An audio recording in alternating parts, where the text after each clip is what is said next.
theyeshiva.net. I'd like to introduce Rabbi Jacobson to talk about this very important topic. Thank you for coming. Thank you, everybody. Thank you for the schus. Thank you for the honor. Thank you for the privilege of addressing all of you today.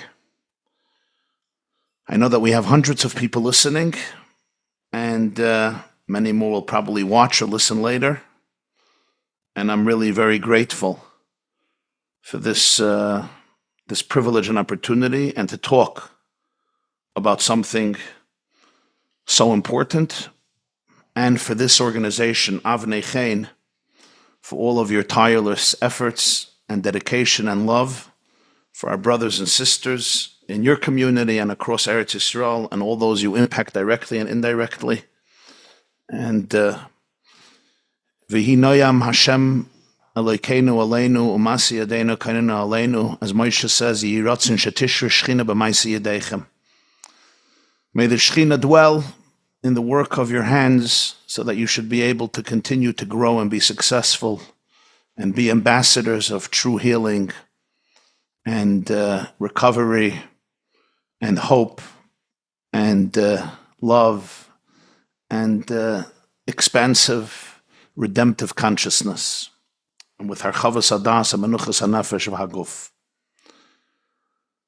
So, my topic today is dealing with the stigmas of, I would say, everything connected to mental and emotional health. The stigmas in our community, the stigmas in our homes, our families, individually and collectively, and where we stand today, how we can improve, how we can each become kinder, more sensitive, more compassionate, within our own hearts, within our own homes and families, within our communities, for ourselves, for our loved ones. So I'm going to share a few thoughts, a few feelings about this matter. And I know we're going to have, soon we're going to open the floor also to dialogue and questions and answers. Everybody could, I guess you already announced, everybody will share their questions, and we'll address it on a more personal, intimate level in response to people's questions. I think it probably won't be dramatic to say that in our generation, in our times, we are seeing something very strange happening. Maybe it's not so strange, but many people call it strange. Namely, an explosion in the mental health field based on a mental health crisis. There's not a day that doesn't go by that I myself don't deal with either many emails, letters, texts, WhatsApps, conversations, reaching out for this crisis or that crisis, this breakdown or that breakdown, this family or this community going through a very difficult situation. People are wondering, why? What happened suddenly? You know, mothers write to me all the time, well, you think my life was so easy when I grew up? Fathers say, well, what do these kids want? What do they want? They have more comfort than we had, that our parents had, our grandparents had. We're not crazy, abusive parents. There's a lot of confusion. There's a lot of pain, there's a lot of anger, there's a lot of frustration, there's a lot of resentment. I would say there's also a lot of ignorance. There's a lot of judgmentalism. You know, some are saying it's all the fault of the society today and the mental health professionals and rabbis or spiritual leaders or activists and who contribute to the toxicity of encouraging and reinforcing the mental health crisis. In other words, what about going back to good old disciplinarian measures where we don't take our emotions so seriously and we just tell our children, learn from me, be a soldier, put one foot ahead of another foot and march on to the promised land and everything will work out. Some of you are smiling because you're well familiar with this approach. And, I think it's in this area, it's so important to be humble and open. There is room to discuss. There's a lot of room to discuss, the boundaries that are blurred between being empathetic to emotions and losing all definitions of right and wrong, constructive and destructive, the need to be able to be in control of my thoughts and my words and my actions. So there is a lot of room for that. But I think that many of us have tried that. We've tried, putting down our fist, saying this is how it is, and hoping that everything will turn out wonderful. But it doesn't work that way very often. And I don't think anybody here is on just for voluntary reasons because you have nothing to do and you decide that this is what you want to think about. I think Avnei Chain was founded, as many other organizations, because of a real situation, because of reality. I could try to fight reality, but at some point I have to embrace reality, not fight it. And the reality is that so many people are struggling. And many of us don't know what to do with it.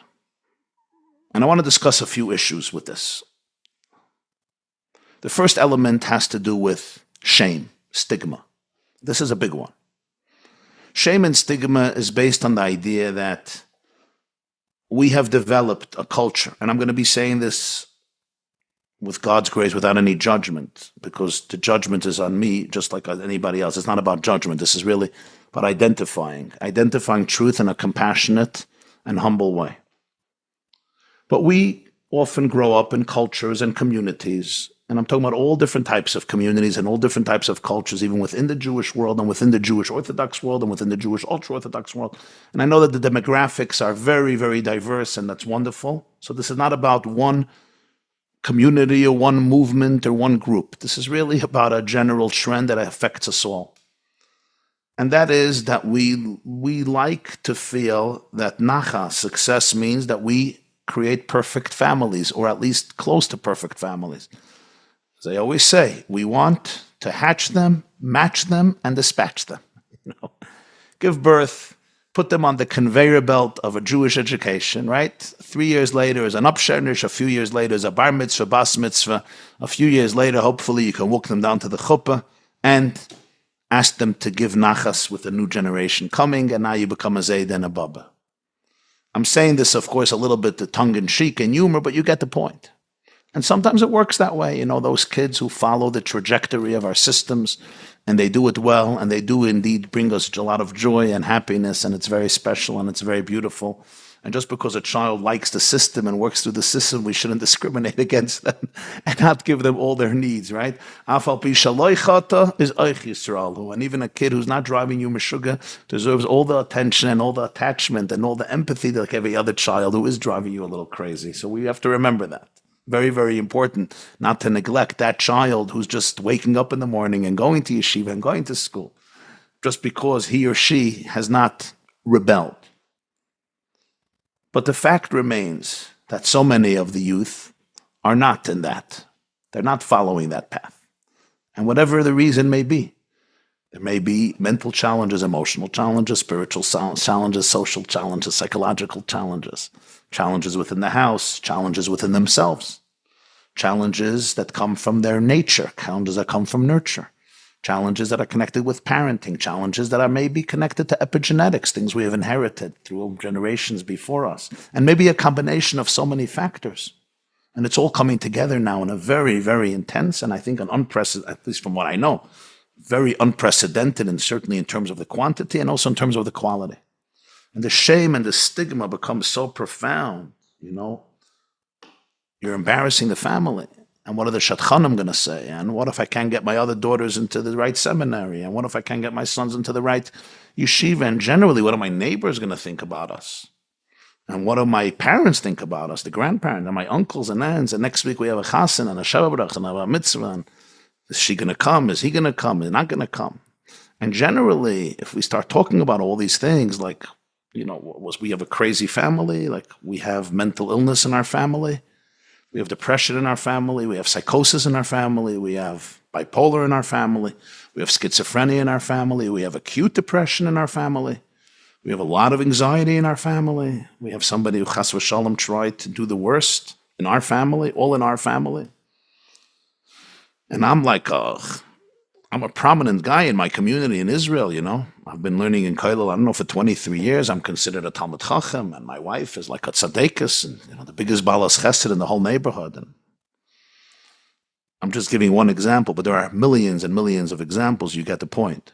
And I think there comes a moment in life where we all have to look very, very deeply into ourselves and say goodbye to the ego of shame and stigma. Because you have to choose the safety of your children, the well-being of your loved ones, or the external egotistical validation that comes from people thinking, not knowing, thinking that we are this most beautiful family. And I want to say it's not easy. And I don't judge people who can't do it, because it's a hard journey. It's really, really, you know, I have to tell you this moment, it touched me so deeply. Weeks ago, I did an interview with Rabbi Shimon Russell, who wrote the book Raising a Loving Family, a very good book, very special book. And we did a 3-hour interview, maybe some of you have watched it, about, you know, why my child hates religion, why my child hates Judaism, how to bring out the best in your children, how to create attachment and safety.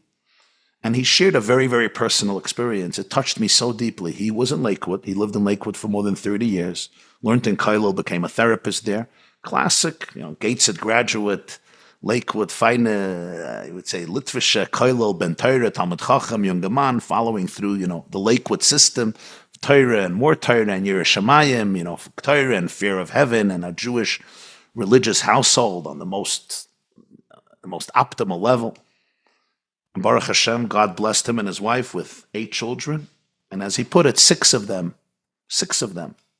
or 7 of them, struggled deeply, deeply with Judaism and fell out of the system. And he said one Friday night he was sitting at the table, grouchy, angry, upset. None of the children were following the system. You know, sit at the table. Let's sing beautiful songs. Mommy made the most delicious fish and soup and chicken and dessert, gewalt. Let's share something on the Parsha. Let's share something you learned this week in Mishnayos. Let's have an interesting conversation about Torah, about Yiddishkeit, about life, about the family. I don't know, maybe about Purim, about Pesach, whatever it is. And none of this was happening. Instead, there was confrontation and negative energy and darkness and anger and alienation and no interest at all in Shabbos and the holiness of Shabbos and the beauty of Shabbos and the transcendence of Shabbos. And he was very, very upset. This was not the Shabbos table we imagine, we dream of, we envision, we anticipate, we hope for. And he finishes benching, and he's going up to the 2nd floor, I guess, to retire. And he's really upset at his kids. He's really upset. You know, they're ruining his life. And Rabbi Russell said his daughter, who, let's put it this way, wasn't dressed, you know, in the most religious uniform and was rebellious, turned to him as he's going up, and she passed him in the hallway. She turned to him, and he said, she said words that changed his life. She said to him, Tati, it doesn't look like this Judaism thing is working out too well for you. It hit him. It was like a lightning bolt. Doesn't look like this Judaism thing is working out too well for you. You seem so miserable. And it jolted him. Because she was honest. She's like, you're miserable.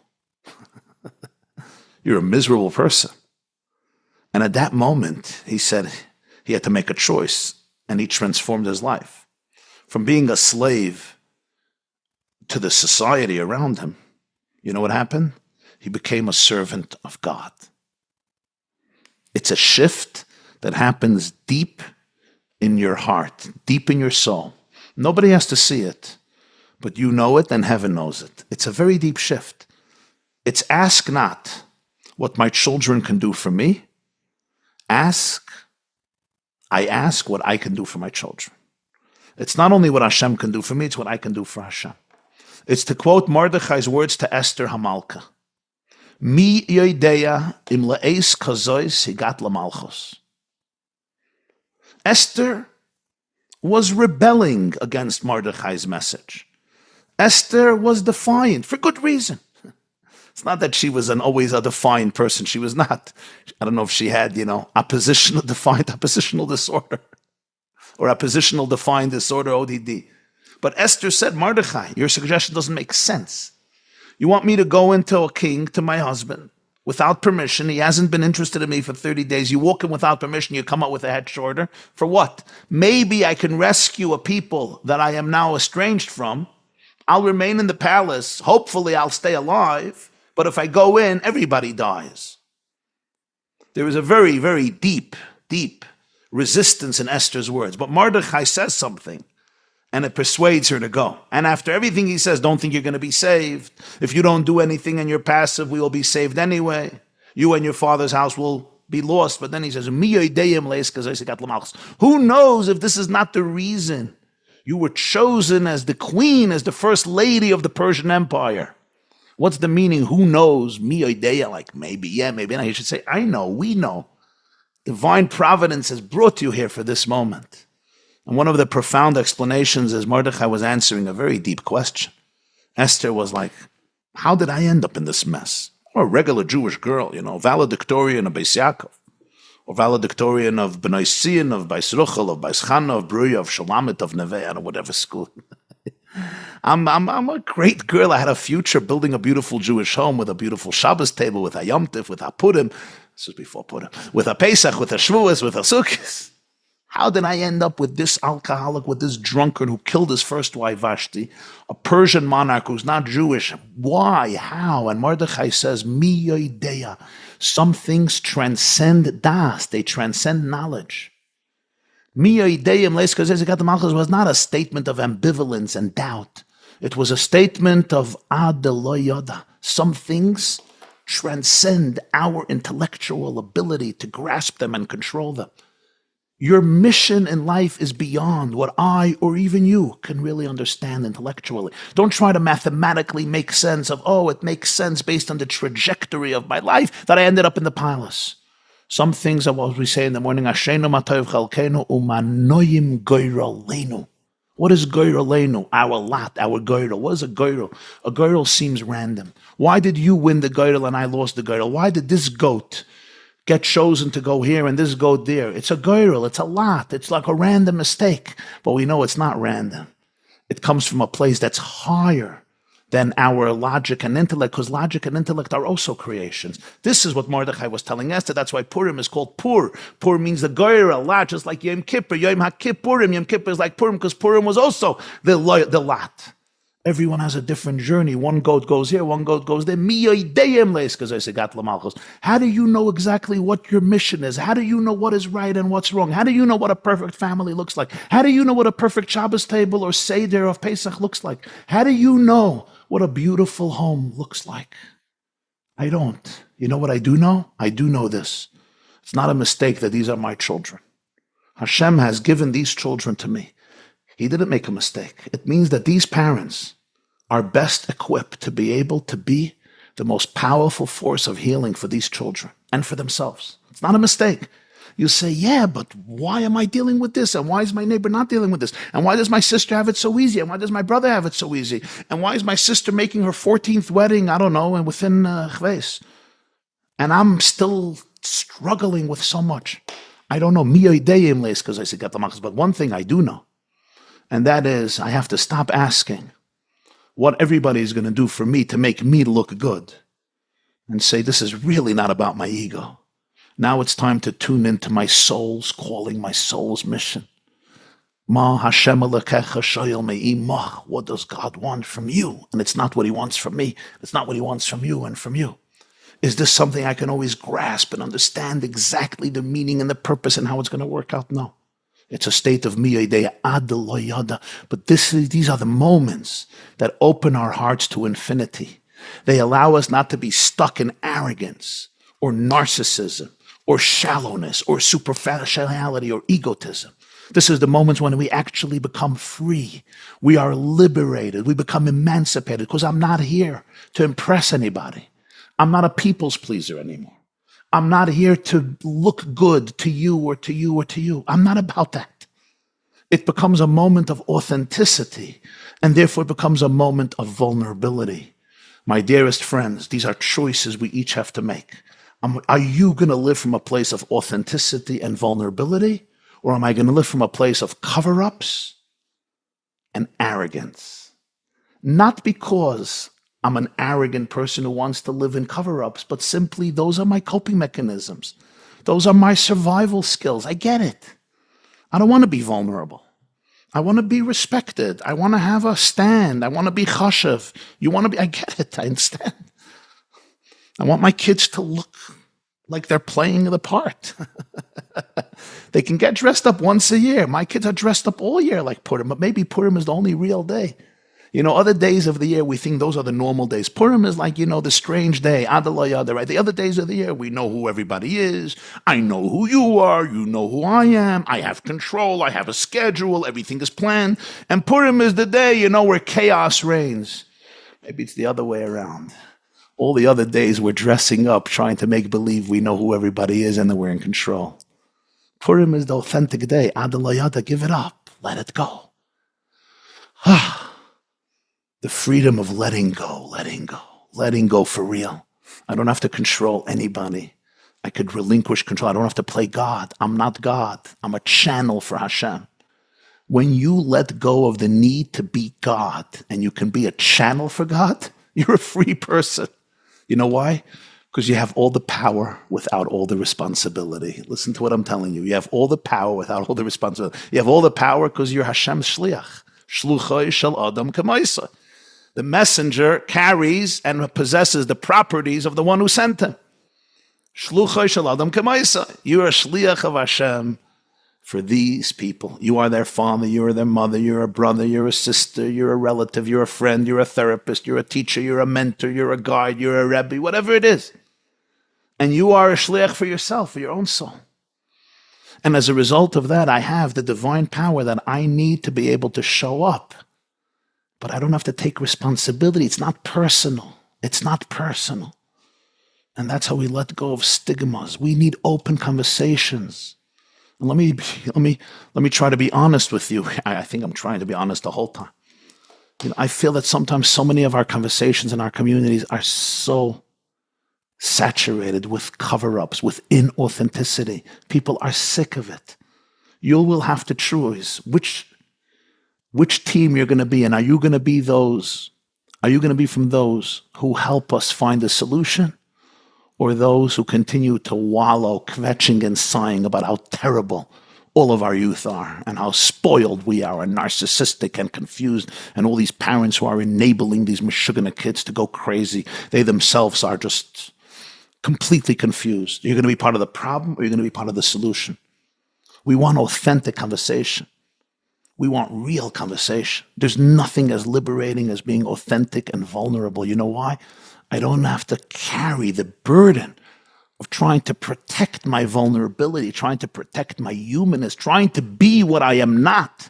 And our kids are so sensitive today to truth. They are done with cover-ups. They are done with religion that feeds toxicity. Religion that has so much corruption and politics, so many ego games, so many cover-ups. They're done with it. They don't want a God that is toxic. They don't want a God that is based on lies. They don't want a religion that can't deal with real authenticity and creates these models of perfection that are maybe realistic for some people, but completely alienating for others. This requires a conversation where we could be truly open and real and vulnerable. And one day, I'm going to tell this to you. You will look at those children who made you struggle most and thank them. Because you will say, El Hanar Hazeh Hispalolti. Till you don't reach that point, know that there's still a lot of work. and still you're looking for another child. Couldn't you be like your brother? Couldn't you be like your cousin? Couldn't you be like me? You're not in the game. You're disconnected. And I say this without judgment, trust me, with a lot of compassion, but you're not connected. Only when, like Chana, you could look at your child and say, El hanar hazeh hispalolti. It's for this child that I prayed. I can't thank you enough, and I can't thank Hashem enough for giving you to me. You are my pride. You are my joy. When I see you, my heart swells with love. Now you guys are thinking, Rabbi, why? Which planet are you living in? Do you know my child? Do I get an applause for that? Which planet are you living in? And I say to you, I'm living on planet Earth, and I know the struggle. We're all in the same boat. But this is our work. Very often, our work with our children is not work with them, it's work with ourselves. How godly are you? How well am I dealing with my trauma, with my coping mechanisms? How much am I connected to my own true self? And this is where I come to another, I think, very, very important point. And this has to do with inner work. Inner work.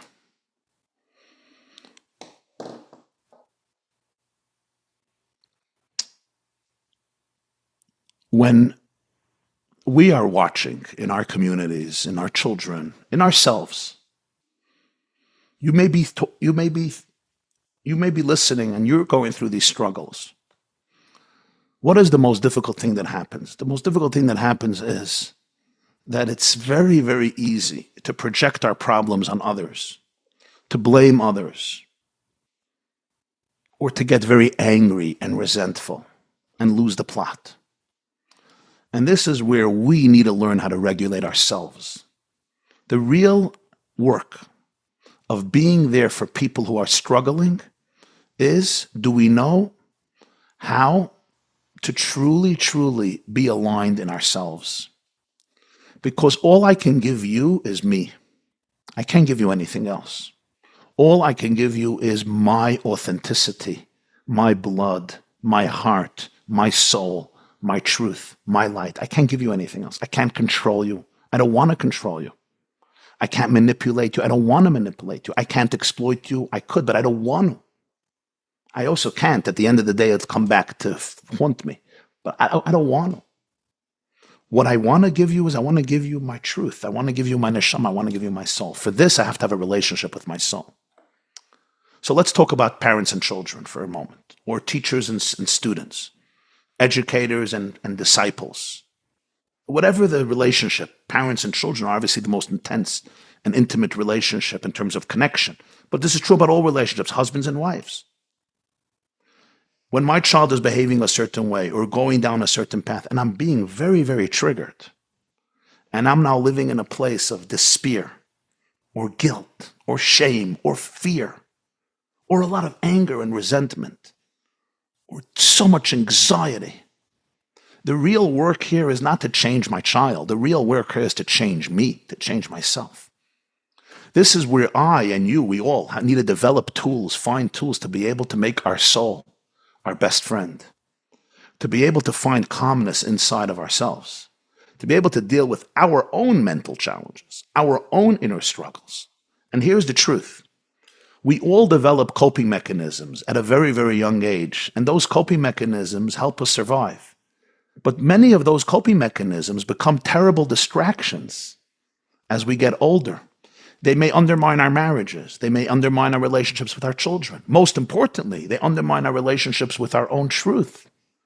I don't know my own truth because I'm living with a coping mechanism, and it proved successful for many years, maybe 50 years. Maybe I disassociated emotionally, and it did well for me because I couldn't deal with my emotions. Maybe I became very aggressive. Maybe I became very meek and passive. Maybe I became the ultimate people's pleaser. Maybe I'm dealing with constant anxiety, constant guilt, constant shame, constant anger, constant resentment. These are things I need to be able to work on, deal with. Am I ready from my adalayada? Am I ready to let go of my coping mechanisms, of my egotistical structures, and develop new neural pathways that are based on mystery, infinity? Can I open myself up every single day to my inner divine soul, which is a chelik Eloka mimal? It's a derivative of infinite consciousness. It's a fragment of the divine. It transcends abuse. It transcends illness. It transcends any flaw. The soul is always filled with confidence and joy and oneness and promise. It's full of curiosity and compassion, creativity and courage, love and connection. It's a derivative of the divine. It's infinite. It's not afraid. It's not afraid of authenticity. It's not afraid of vulnerability. That is its staple. It is authentic because it's divine. Hashem Elokim Emes. And it's full of joy and strength. Oiz v'chedva b'mkaima. It says in Tehillim, we say it every morning. There is confidence and joy in his space. In that space of mine, I am a derivative of Elokus, of godliness, of Ein Sof. I am a manifestation of Hashem in this world. Or to put it in very deep, deep spiritual, Kabbalistic, and Hasidic terms, basically, this is a famous expression of one of the great masters. A neshama is Elokus nasa nivra. A soul is the way Hashem's infinite light becomes embodied in you and in me. When I go to that place, there is so much love. There's so much truth. There's so much connection. But I have other voices. Those are the coping mechanisms. We call it my animal consciousness, my animal soul. The voices of my body trying to survive, and my nervous system may not have regulation. The more we, you and I, work on this, the more we become the most honest people, the best version of ourselves, the more we learn how to regulate our nervous system, the more we create a link between the mind and the body. Because the language that connects the mind to the body is the nervous system. But if I never learned how to regulate it, if I never learned how to listen to the language of the body, you can be inspired and hear a great speech today by Rabbi Y. Jacobson and by our great psychiatrists and therapists and psychologists and life coaches and pedagogues and brilliant orators and guides. And it's great. And you go home, or you're already home probably, and you say, you know what? Tonight I'm going to respond differently. Tomorrow morning I'm going to respond differently. I know what to do. And let me tell you, friends, doesn't work. You know why? Because he comes into the kitchen, they say something, and you're triggered. Your body feels unsafe. Your body feels unsafe. And there is a reason for it, because it's triggering something inside of you that is very, very deep. And it's not about your child, it's about you. Those of us who realize that are on the way of tremendous, tremendous healing and redemption. Because now I could take responsibility. This doesn't mean what my child is doing is right or wrong. We're not talking about that. We're talking about our reactions, our triggers. Can I identify the triggers inside my own soul and work on them? Because when I can show up with my divinity, with my godliness, to my child, to the struggles of my child, everything is different. My child won't feel my anger. My child won't feel my judgment. My child won't feel the need for me to control their life. What my child will feel is unconditional love. Unconditional attachment, unconditional connection. And then that will allow them to heal. Because when I believe in them, they'll be able to believe in them. But I can only believe in them is if I have a relationship with me, if I believe in me. And I'm not talking now philosophy. This is not another lecture that Rabbi YY is giving. I'm now talking about visceral knowledge and experience. When you feel that, when you connect with that, you radiate it. And when you radiate it, the people around you also change. There's an insight I once shared. I saw it somewhere, and it touched me so deeply. You know, at Pesach, we have this custom that we take the afikomen and we hide it. It's called yachatz. We break the matzah, and then we hide the matzah. And who finds it? Our children go and find it. And they are the ones who may hide it, and then they'll retrieve it and reveal it to us. And then they want an afikomen prize. And sometimes parents get really upset. You know, why'd you steal my afikomen? Bring it to me. And they negotiate. And then when your children are satisfied, they will give you the afikomen. Mazel tov, we could continue the Seder. And there's a deep message here. The deep message is what we hide, our children are going to reveal. We all have our afikoimans. They're called tzafun. Tzafun means it's hidden. What we hide, our children are going to expose. They're going to reveal. Now, I may have hidden it for 50 years very successfully. I may have suppressed it or repressed it to a point that it was completely below the surface and I had no knowledge of what is going on. I was so detached and so disconnected. So even though I was living in active trauma, I have no awareness of anything and I'm just following things by rote. And those of us who are successful people know that our trauma can create a story of success, but we are living in a survival state. We are living with coping mechanisms that paralyze us and debilitate us and take away our emotions and our bliss of life. Life was not supposed to be made to live in misery and agony. You weren't supposed to be fighting with your kids and fighting with your spouse and hating God and hating the world. That's not how life is supposed to be designed. I know we're living in gullahs, we're living in exile. There's a lot of pain. But now we want to prepare for a redemption. We want to prepare for a transformed state, and the transformation begins inside of me. So things that I hide, my children bring to the fore. It's called the afikaiman. And when my child holds up that afikaiman and says, hey, Tati, look. And suddenly I get to see some of my demons, some of my coping mechanisms, some of my skeletons, some of my ghosts, some of my most painful things. My instincts say, run away, run away, run away, run away. Just smile and make believe nothing is happening, but I am angry. And others have this voice, fight, attack, scream at your kids. This is chutzpah, this is disrespectful. Everything I did to you, how dare you speak to me this way? Sorry, you were triggered. Now I am the 3-year-old. My child is 9 and I'm 3. My child is 16 and I'm 2. Or you could do something else. You could look at the afikaiman. You can hug your child and say, thank you. Thank you for this gift.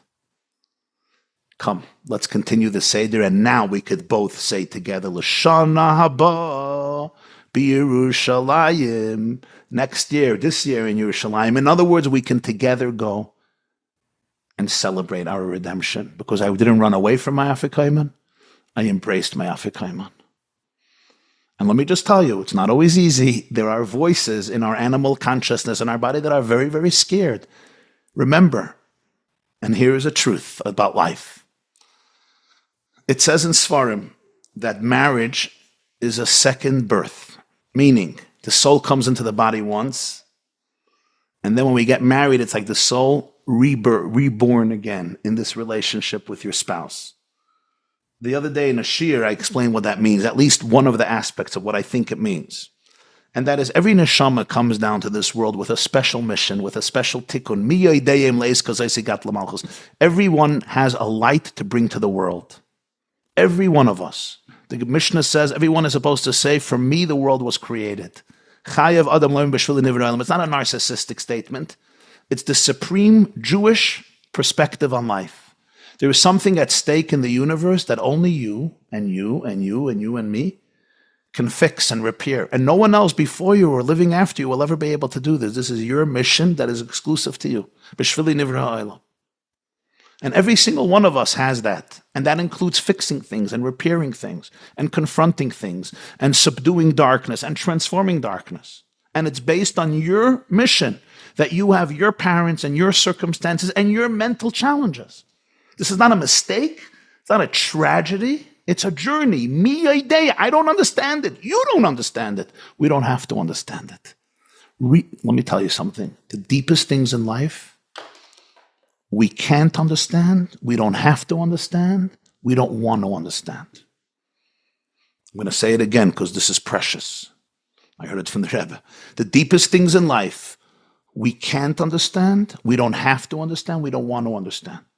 Are you going to reduce the relationship between a mother and a baby and a child to an intellectual, mathematical game?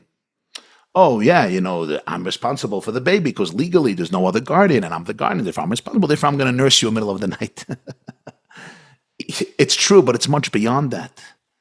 The deepest truths about ourselves are intrinsic in our DNA. Beyond moichin, beyond logic. Our mission is rooted in Adalayada. The less logical we are about it, the more we could be open to it. And therefore, everyone has a mission, and we sometimes have to fix things. And if I don't fix things, When I get married, it's my soul coming down again because my wife will probably challenge me and bring up those stuff. Could give me an opportunity to heal what I didn't heal yet. And your husband, the same thing. This doesn't mean every marriage you should stick through. Sometimes it's too abusive, it's too unbearable. He's not ready to be fixed or she's not ready to be fixed. But if you're both ready, what I didn't do before my marriage, I have an opportunity now in my marriage to heal through my relationship with my spouse. Because what happens very often in marriages, his trauma triggers her trauma. Her trauma triggers his trauma. If they both get entangled in their own trauma, they start killing each other because they're meant for each other and their traumas are killing each other.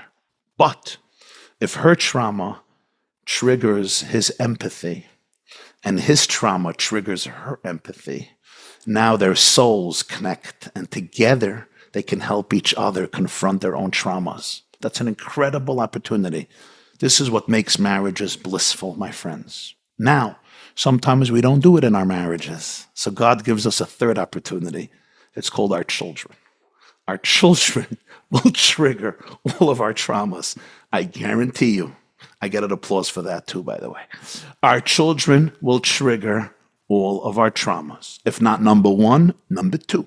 If not number two, number three. Usually each one will trigger another trauma. Each one will trigger another one. If you have, Baruch Hashem, 7 children, you probably have 7 serious traumas to deal with. If you have 12 children, okay, good luck. But we're all dealing with something. And when we can confront our afikaiman and embrace it, it's incredible. It's incredible.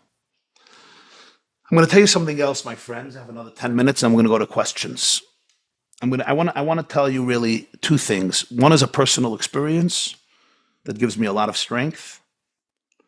And this personal experience, I think, is a prelude to perspective. And the personal experience happened when I was a child. I was a child. I grew up in Brooklyn, New York. You could probably hear from my accent. I didn't grow up in Mississippi. I didn't grow up in Atlanta. I grew up in Brooklyn, New York, in a neighborhood called the Crown Heights section of Brooklyn, where we always worked on integration between different types of communities. One year, it was Erev Pesach. It was Pesach at night. First night of Pesach.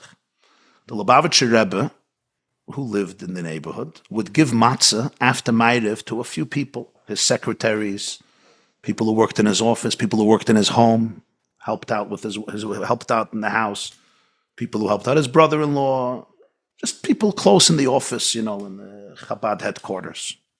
My father had an interesting relationship with the Rebbe, so he was also invited to get matzah. And the Rebbe, after Ma'ariv, before going home to the Seder, would give all these people a piece of matzah. The adults, he would give a whole matzah. Their children, he would give a broken piece of the matzah. It's usually not hard to open a pound of matzah, shmura matzah, and most of it is broken. So he didn't have a problem finding broken pieces. And then the adults, he would give a whole matzah and wish everybody a kosher freilich and Pesach. As a kid, I went with my father every year, the first night of Pesach, to get matzah from the Rebbe. It was a very special privilege. The Rebbe's face, I remember, he was standing at the door, was shining like a malach elikim. And I walked by. I was a little kid. And the Rebbe turned around to the pound of matzah, to the brown box with the matzah, and there's no broken piece. Usually he would find a broken piece and give it to me because I was a kid. So he started to lift the matzah to look for a broken piece, and he lifted the second one, the third one, fourth. He lifted up every matzah in the box. I don't know, some miracle that there were no broken matzahs in that box. I never saw that before or after. Usually it's full of broken matzahs. It's hard to find a whole matzah. And he finished, and I was standing there and waiting, and there was no broken matzah. So the Rebbe, I remember, he took both of his hands, one on top of the matzahs, one on bottom.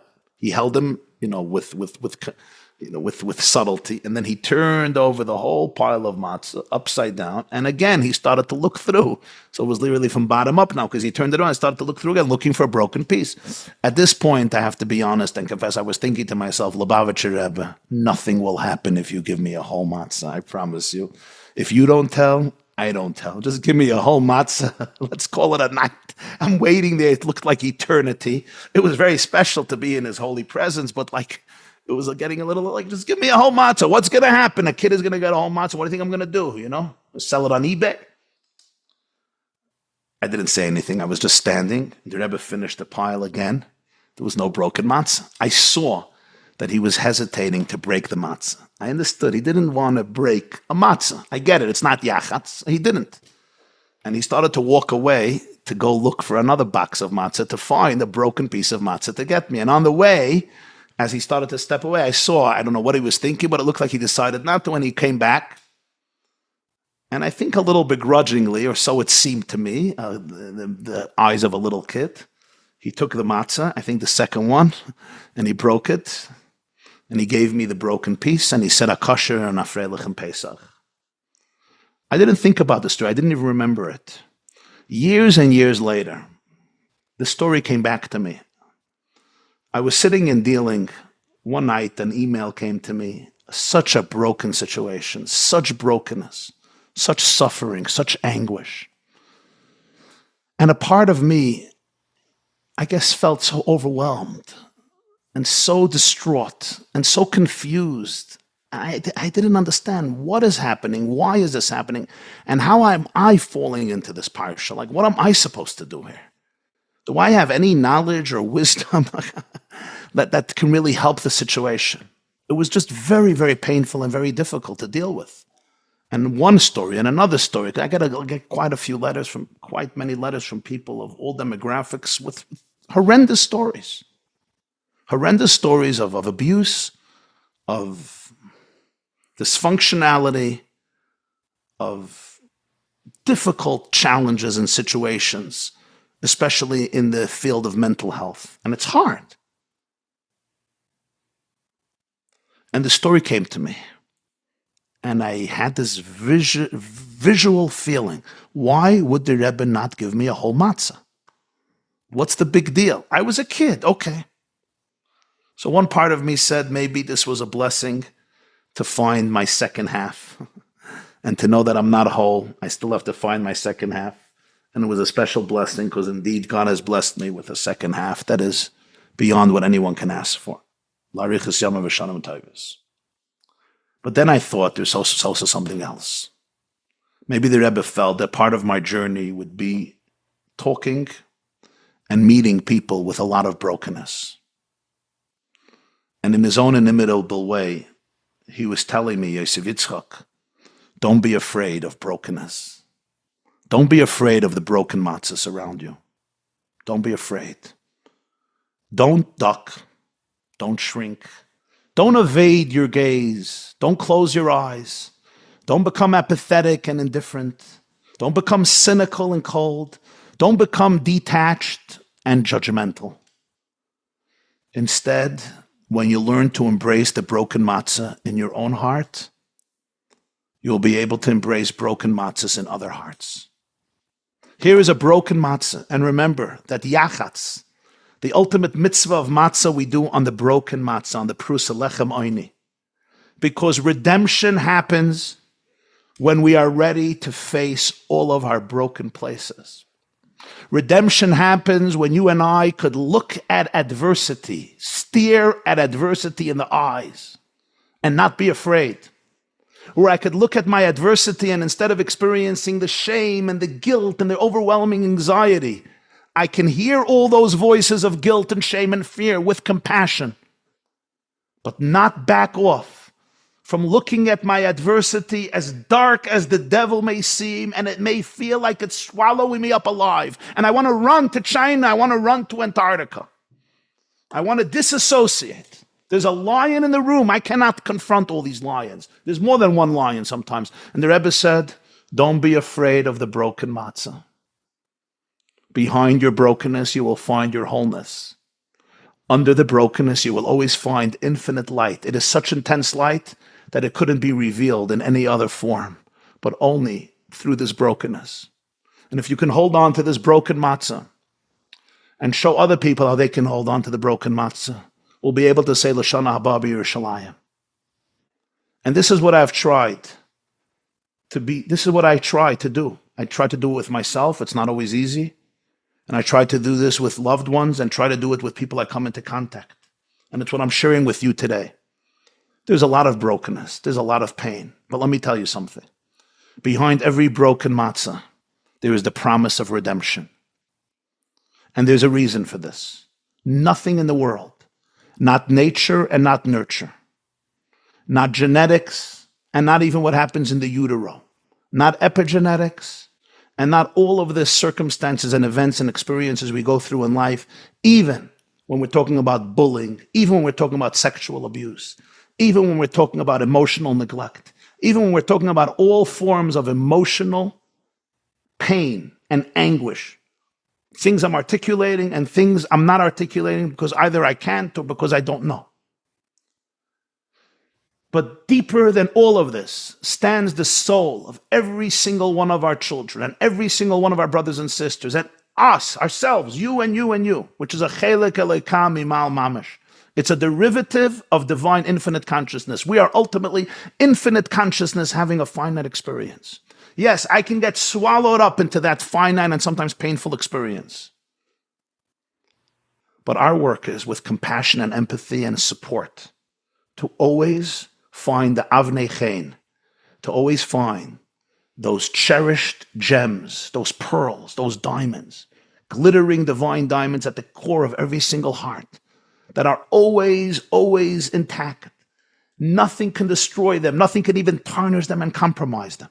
I am in awe when I watch people who have been through so much in their lives, including such abuse that is unfathomable and that I happen to have intimate knowledge about. And then I look at them and I'm expecting to see a broken, devastated vessel that is hopeless for a good reason. After everything you have been through, look at you. You should be broken, and yet I see a light. I see a soul that experiences the pain. And I say to them, don't you realize all the pain you're experiencing is because your soul was intact and your soul saw it all happen and your soul is a witness and your soul knows that it should protest all the lies and all the stupidity and all the atrocities and all the cover-ups. And that's why I know you're intact.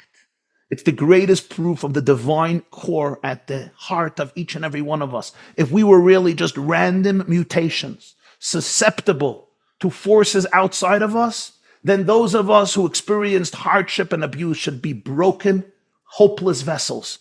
But because at the core we are divine, so we're invincible. No one can snuff out the light of your soul. Nobody can extinguish, nobody can dampen, nobody can eclipse, nobody can compromise the infinite expansiveness of your soul embodied in you. What we need help is access. We need help to access that inner soul to be able to communicate with our brain, with our nervous system, with our body, to be able to embody our light. But never doubt that light. Never, ever doubt that core. That is why you have pain.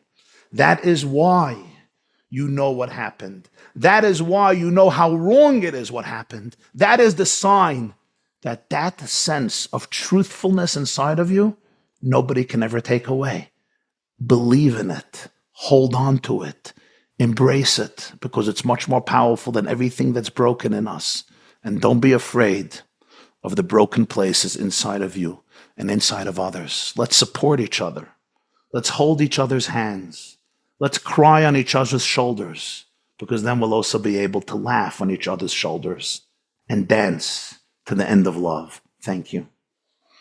Thank you so much, Rabbi Jacobson, for the absolutely inspiring and really powerful reflections and talk about the concepts of mental health and concepts of mental health challenges and switching the way we can greet that experience. It was really so powerful and so appreciated. So thank you again. Thank you for this. Baruch Hashem. So we have a couple of questions, and I'm going to combine a couple of them because they cover a similar theme. So the first question that was raised through some of the people who are participating here is, how do we find shidduchim for adult children with mental health diagnoses on medications most medical shidduchim groups are not accepting mental health patients.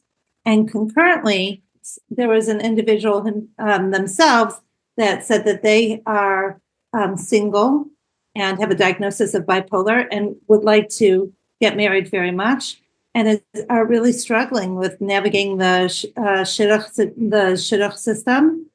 And when do you bring this up, and how do you navigate this? I'd love to hear your thoughts on it. Yeah. And this is a question for me, right? Yes. Because I know you have someone else answering questions. That's why I'm asking. Yes, but I think this is something from a rabbinical point of view. Yeah. Okay, wow. This is a painful but very, very real question. And there's a few parts, so let me just say what I think. The first element is, when we speak about mental illness, it's important to understand that there are those of us who struggle mentally. If we identify the problem and we identify our challenge with honesty and without covering it up and without running away, I just want to say this at the outset. There are so many healing opportunities today to enhance our life significantly. I know personally many individuals, and I'm not a mental health professional, I'm not a medical professional, so I'm saying this, with a lot of humility and without any conclusive, authoritative scientific facts, but just from conversations with quite many professionals and patients. It's just so important to know that people who are ready to take responsibility for their challenges today, there is an unbelievable opportunity today that God has given our generation for healing modalities. I've done interviews with really, really, serious doctors in the mental health field who even said that today there is a huge literature suggesting that there are profound links between mental illness and trauma. Unlike we always thought about mental illness, that it's basically you just have a chemical imbalance. A boy is born with a hole in the heart or with diabetes, and you have a mental illness. But if it's associated and connected to trauma, this means that it's so much connected to our emotional well-being and our attachment and connection. So it's just important to understand this. And there are even those professionals who are suggesting different models of healing today outside of the regular medication route, which may not, but may prove very, very and unbelievably helpful for trauma healing and therefore perhaps for different issues connected with what we call mental illness, and especially the area of plant medicines, vitamins, somatic therapy, exercising, daily schedules that are consistent with a lifestyle of mental health and alignment. I'm just throwing this out because I think it's important for people to realize how much hope and how much potentiality there is today for incredible healing, even in those areas that we thought it's just, this is the decree and this is how it's supposed to be and this is how you're going to die. The best is you can just manage it, b'diavad, but there's a lot more today. Number one. Number two, in terms of a shidduch, I think this is where we really need to reach a very deep place of trust in ourselves. In other words, and I'm not a superstitious type of guy, so I don't want this to sound superstitious, but I'll tell you what I mean. What I mean is this. If I am comfortable with my mental challenges and my mental shlichus, my miyodeya, then ultimately I will attract that. People will be more comfortable with me.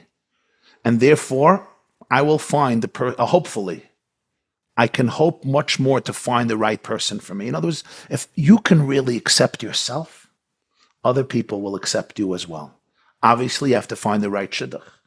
Obviously, we all know that just like there are many boys struggling, there are many girls struggling. And I think that we're not looking for the perfect person. We're looking for a person who's confronting their own things and they're ready to create space for another person confronting their things. And if there's willpower, real willpower, what do I mean willpower? I mean there's goodwill and courage on both sides to be able, each of us, to deal with our issues. And sometimes these can be the most powerful marriages. Now, we don't want to be deceptive in any way or form or fashion.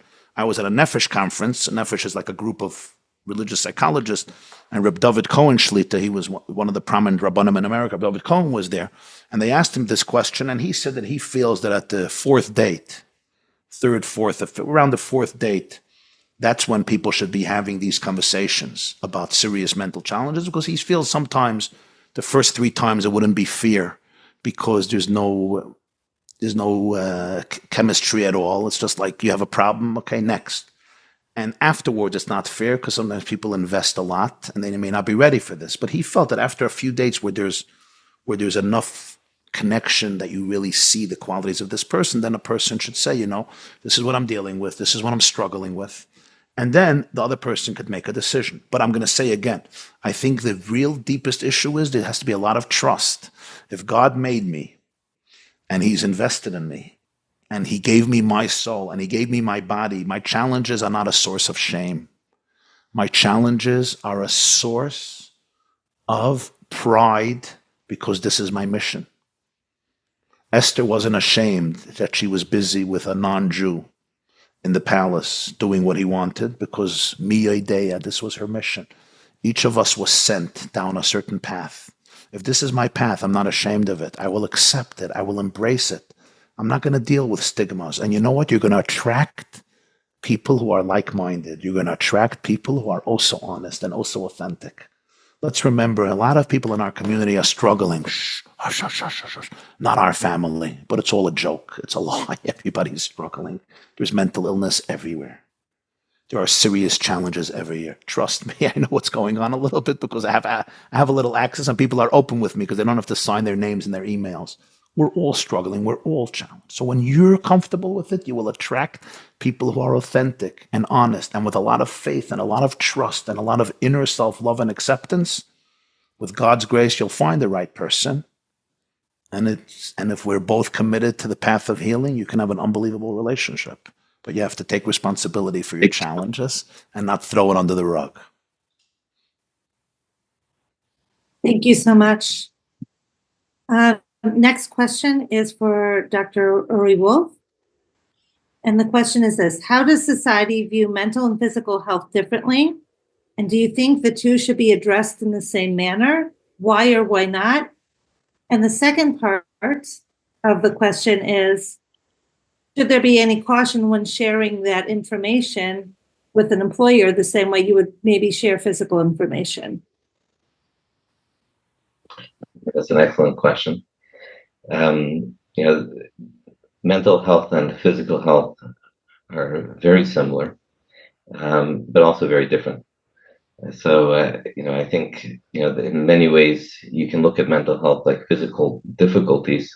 If a person is ill, you often say it's like if someone has a flu, often it's hard to do things and to function well.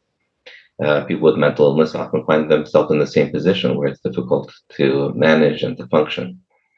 But I think it's important to realize that mental health often looks like it's more like it's deeper than physical difficulties. For example, people often think that there's something wrong with them because they have a mental illness, something wrong with them because they have depression. Getting back to what Rabbi Jacobson was referring to about shidduchim, I think it's important that people don't define themselves by their illness. People don't define themselves by their mental health crisis or diagnoses. When someone has a broken leg, they don't say, "How am I going to find the shidduch because I broke my leg?" People are who they are. People have personalities. People are very special in many ways. And the person that has a mental illness, who has depression or anxiety, for example, doesn't make them different, doesn't make them not a special person. And I think it's very important that people realize that when getting into shidduchim, thinking about functioning in life and doing things in their life. So I think that's a very important just concept of how to view mental illness. The second question, I forgot the second question. Can you want to remind me? Sure. Second question is just similarly how one may disclose to an employer because there might be time needed to take off because of a physical ailment. How does that apply to a mental illness? I don't know. I think it's important to understand that employers don't have to know everything about you. And I think although, people have all kinds of different struggles. People have physical struggles. People have bad days. People have all kinds of struggles. And I don't think employers need to understand the details about why a person can't show up for work or have some difficulties. I think the important thing is that people try their best. People try to do what's right. And people have to be as honest as they need to be, but not, people don't have to divulge things that are very personal and very, very personal for them. Thank you so much, Dr. Wolf. Rabbi Jacobson, if I could ask you a further question, and I'm going to also take two questions that are could be extrapolated one from the next. Is there a truth self, an authentic self? If one feels that his authentic self is counter to Torah, how do we manage that? Do we encourage the person's perception of their truth self? And I think this really goes into the second question of somebody mentioning, how do we deal with fearing the choices our children are making, especially when it's against our values and what we believe in? Wow, both brilliant questions, excellent questions. Okay, let me address the first question first. What if my authentic self is completely contrary to the Torah way of life, to Torah's values? My authentic self is telling me things that are exact opposite everything Yiddishkeit or some things Yiddishkeit says. Which one do I embrace? Do I repress myself and embrace Torah, or do I say to the Torah, bye-bye, you can go somewhere else, this is not for me? Excellent question. Let me tell you how I see what Torah is. The very famous expression in the Medrash that when God created the world, He used a blueprint. Like every good contractor, there's a blueprint that you follow that the architect has drawn, and the blueprint was Torah. The Zohar says, he looked into the Torah and created the world. What's the meaning of that? Well, he needs a blueprint. He didn't know what to do. He's like the contractor I have here in the house. Like, what? Even today's contractors barely use blueprints. That's why our houses look the way they do. So God had to use a blueprint. The answer, of course, is that what this is really saying is that the design of the human brain and the design of the universe is a reflection of Torah. So if I'm finding an inherent contradiction between my authenticity and the Torah, either I'm not being honest enough with myself, or the Torah that has been fed to me is a very, very distorted Torah.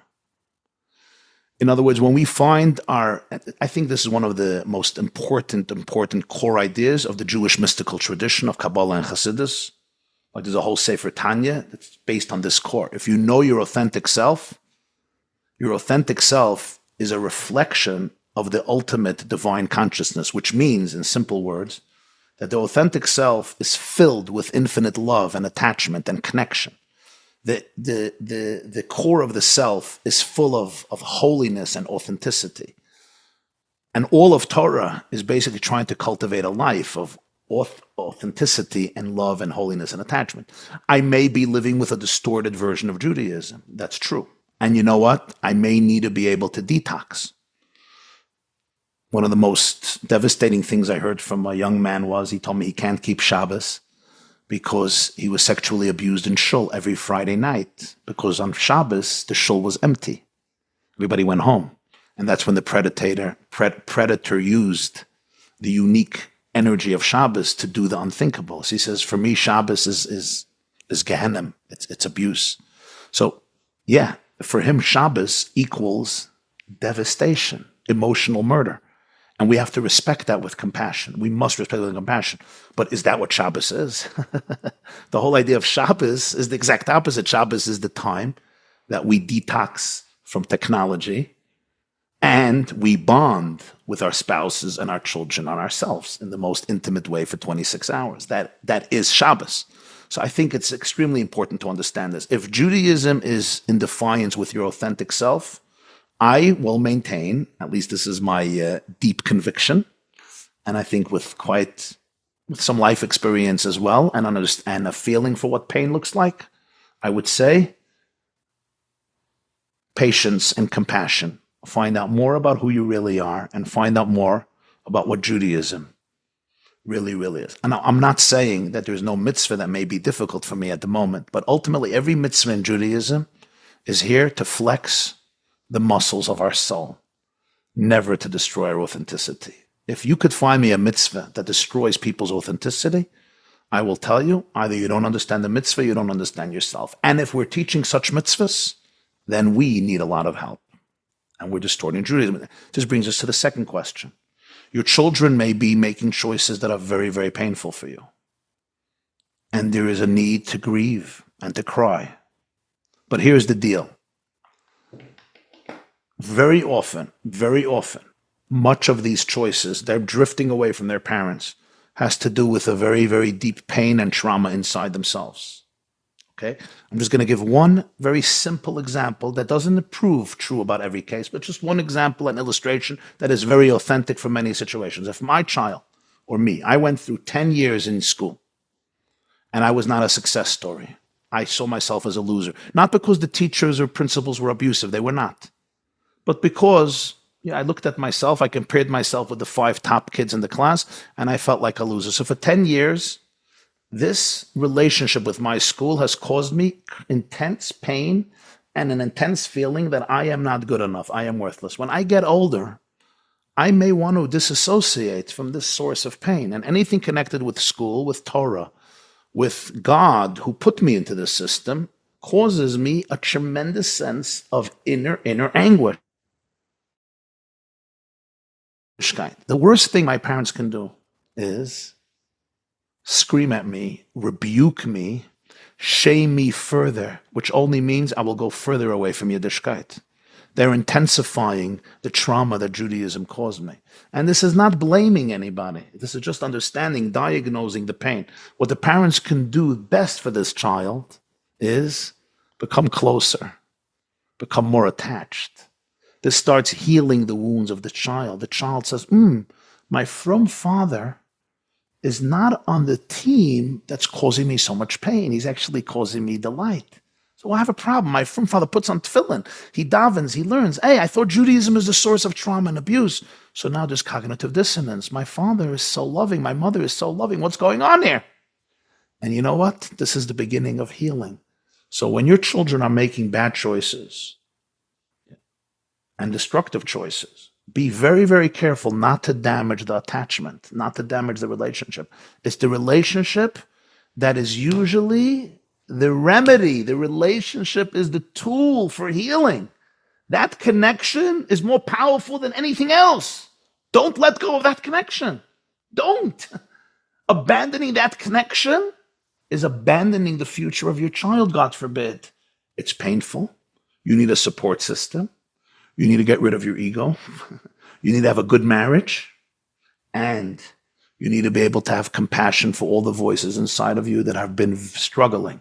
But find your courage and your soul. Remember, you're a servant of God, and connect deeper with your child. Don't run away. Thank you so much. And I think it's, you really touched on a point that's so sensitive and very applicable to so many people.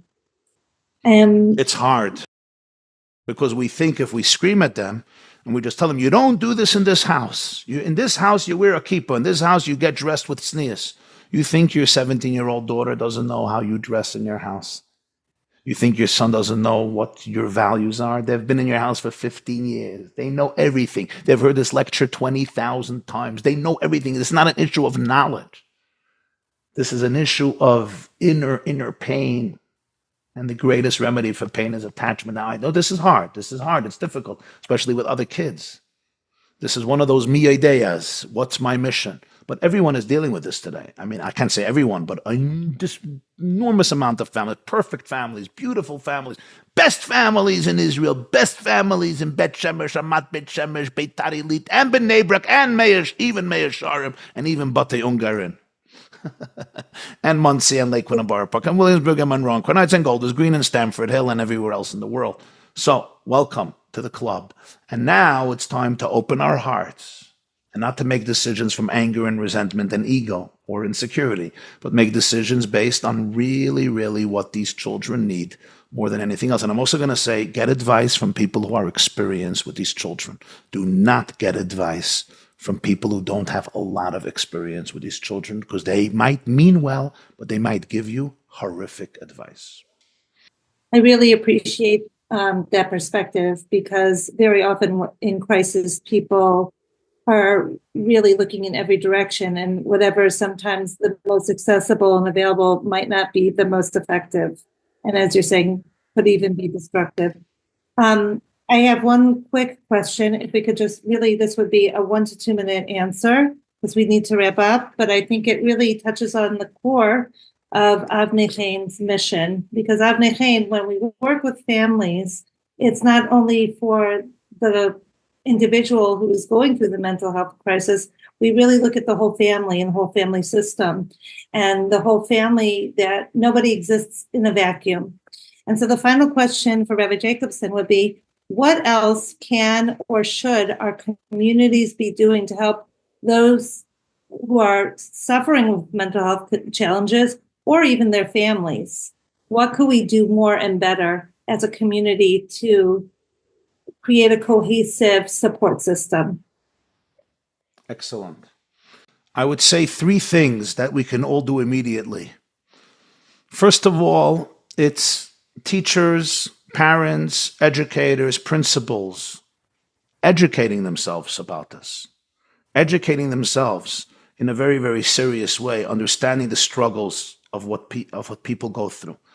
If I'm a parent today, or a teacher, a Rabbi, or a yeshiva, a menahel, menaheles, mechanech, mechaneches, whatever it is, mashgiach, mashpia, any age, and I am not keenly aware of the inner state of a child and how important emotional attunement is, and attachment and connection and safety is, I'm not allowed to parent and I'm not allowed to educate. I will make horrible mistakes, not because I'm a bad guy, but simply because I'm clueless. We have a duty to educate ourselves, especially if you're in the field of education. I was talking to a principal of a huge masifta in Chicago.